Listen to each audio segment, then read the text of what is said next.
बिना विचारे जो करे सो पीछे पछताए। ये दोहा सुना होगा आपने। ये दोहा आज के वर्तमान हालातों पर सटीक बैठता है। वर्तमान सरकार बिना विचारे निर्णय ले रही है और जनता पछता रही है। अपनी ही माँ की ममता की मार्केटिंग करने वाला, शादी करके लाई औरत को बिना कारण छोड़ देने वाला और बेऔलाद आदमी, पूरी कैबिनेट को मधुआ मजदूर बनाने वाला प्रधानमंत्री और देश की राजधानी में आग लगवाने वाला गृह मंत्री, इनमें जरा भी अकल होती तो निर्णय लेने से पहले परिणामों की समीक्षा करते। लेकिन नहीं, नए नोट एटीएम की ट्रे में फिट नहीं होंगे, इसका ध्यान रखे बिना नोटबंदी कर दी।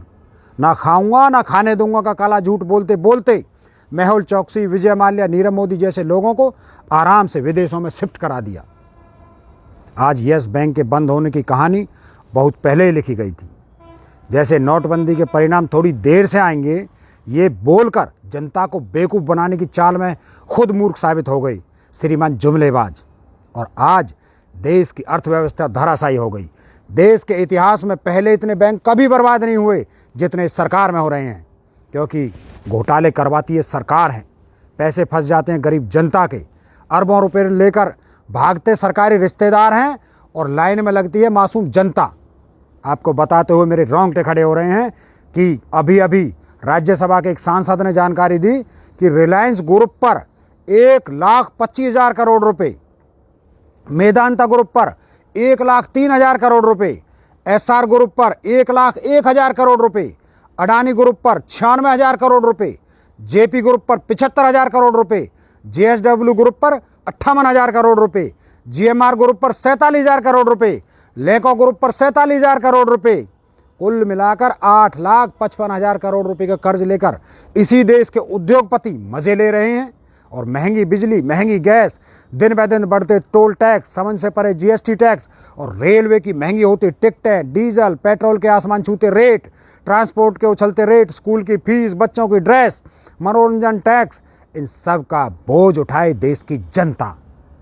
मुझे बताइए, आपकी दुनिया को अर्थशास्त्र पढ़ाने वाले डॉक्टर मनमोहन सिंह पर अभद्र टिप्पणी करने वाला गंवार प्रधानमंत्री और उद्धव ठाकरे द्वारा देश के तमाम उद्योगपतियों के सामने मुंह पर बेइज्जती करवाने के बाद भी बेशर्मी से पद पर बैठी वित्त मंत्री इतने ही जनता के हित की बात करते हैं तो ये 8,55,000 करोड़ रुपए वसूल करके दिखाएं और अपने इन पालतू और सरकार को चुनाव जिताने के लिए करोड़ों रुपए देने वाले उद्योगपतियों से आज मैं खुलेआम कहता हूं कि ये सरकार गीदड़ों की फौज है, जो पुलिस और प्रशासन की ताकत पर गरीब और निर्दोष जनता को डराती है, मारती है, घर जलाती है। लेकिन जिनकी फेंकी हुई रोटियां खाकर प्रधानमंत्री बने बैठे हैं, उनसे नजर मिलाने की हिम्मत नहीं पड़ती। अगर मेरी आवाज सुन रहे हो तो मैं चुनौती देता हूं नरेंद्र दास मोदी को और तड़ी पार उस गुंडे अमित शाह को कि हिम्मत है तो इन कारपोरेट घरानों के खिलाफ कर्जा वसूली का आदेश पारित करके दिखाए। बहुत कानून बनाने का शौक है ना, बनाए 2 दिन में कानून और पास करके सबकी संपत्ति कुर्क करके दिखाए।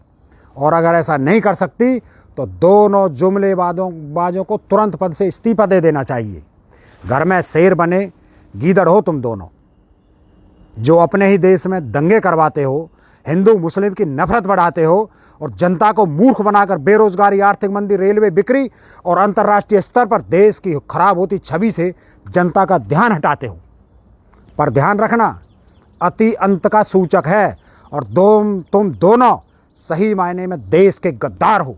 तुमने देश का जो नुकसान किया वो कोई दुश्मनी भी नहीं कर सकता। जिस देश में इंजीनियर, वैज्ञानिक, नोबेल पुरस्कार विजेता, प्रोफेसर, कवि और साहित्यकार पैदा होते थे, आज तुमने युवा पीढ़ी में नफरत और बदतमीजी का वो जहर भर दिया है। आज तुमने वो जहर भर दिया है कि कई वर्षों तक देश में सिर्फ अपराधी पैदा होंगे और सिर्फ अपराधी पैदा होंगे। 70 साल में कुछ नहीं हुआ का झूठ फैलाने वालों, एक तरह से सच्ची कहते हो तुम कि वाकई में ऐसा कुछ नहीं हुआ जैसा तुम कर रहे हो।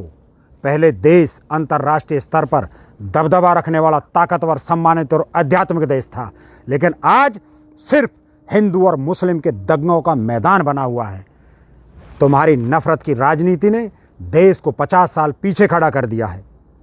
मेरे देशवासियों, आपसे हाथ जोड़कर निवेदन है, हम सबको मरना है, मुझे भी मरना है और इन गद्दारों को भी मरना है, लेकिन देश हमेशा से था और हमेशा रहेगा। इसलिए प्रेम और भाईचारे के साथ रहिए। बुरा वक्त भी अच्छे वक्त की तरह एक दिन गुजर जाएगा, धीरज रखिएगा। ये आतंक का नाच बहुत दिन नहीं चलेगा। जैसे ही ट्रंप सरकार अमेरिका में गिरेगी, पुलवामा का काला सच पूरी दुनिया के सामने आएगा। जो आज बड़े बड़े राष्ट्रभक्त बने बैठे हैं, उन्हें इसी देश की जनता सजा देगी। वो दिन भी हम देखेंगे। धीरज रखिए साथियों। इस संकट के